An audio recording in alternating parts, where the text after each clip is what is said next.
I finally binged the entire first 6 episodes of Love is Blind. I'm so excited for the drama that will unfold for that. I honestly can't wait. The dynamic human characters there, it's amazing. For this season, we already have 5 couples. Everyone have been talking about what they think about this couple. So here are my 2 cents. First on my list is Clay and AD. I will not say this relationship is toxic at all. It might be because no relationship is perfect, but from the way people are saying toxic, I don't think it's toxic that way. Clay laid his cards on the table, the kind of person he is. And Amber, who likes to fix people up, chose Clay because Matthew decided to go Matthew's word. First of all, we see that Amber was leaning towards Matthew more than she was leaning towards Clay. She said, oh, Matthew, there are layers to him. She can break him. She can get into that soft side.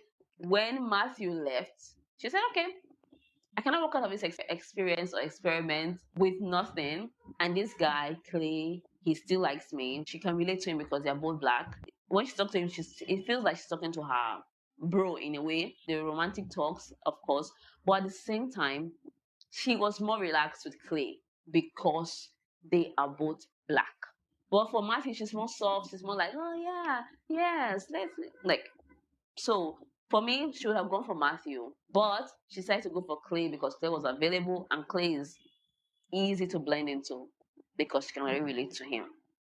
So yeah, I think Amber is the toxic one here if we're going to talk about anyone who's toxic. So Amber to me is the toxic one. This relationship is going to have its ups and downs. I don't know if they're going to get to the altar. I don't know if they're going to get married, if love is going to be blind for them. I don't want to speak too soon. But I think they will because of that dynamics that, oh, I can relate to you, I understand you, I know your language and I can speak it. So maybe they're going to get there. But I don't know. I don't want to speak too soon.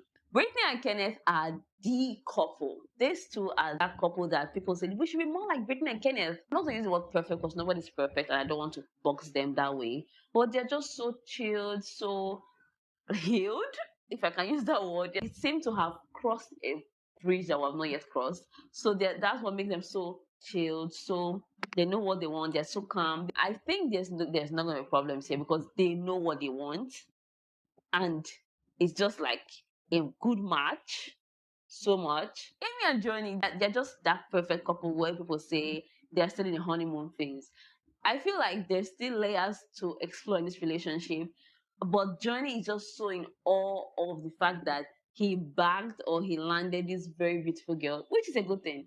But at the same time, he's just in awe of her beauty and everything. Like, oh my God, you're so beautiful, you're so beautiful. So yeah, I think they'll have their issues, but maybe they'll get to the altar. Maybe love will be blind for them. I do not know. But I feel like there's still more to explore in this relationship. They're still in their honeymoon phase. Chelsea and Jimmy, first of all, leave Chelsea alone. I'll admit that I still do not see the Megan Fox resemblance at all. I don't think Chelsea deserves to be dragged all over the internet. And to be fair, she said, people tell me. The problem here is that no one asked. She just wanted to like score points with Jimmy. I am not a fan of Jimmy at all. And when he started exhibiting his attitude, when he finally saw her and everything, I was like, this is exactly why I'm not a fan of you.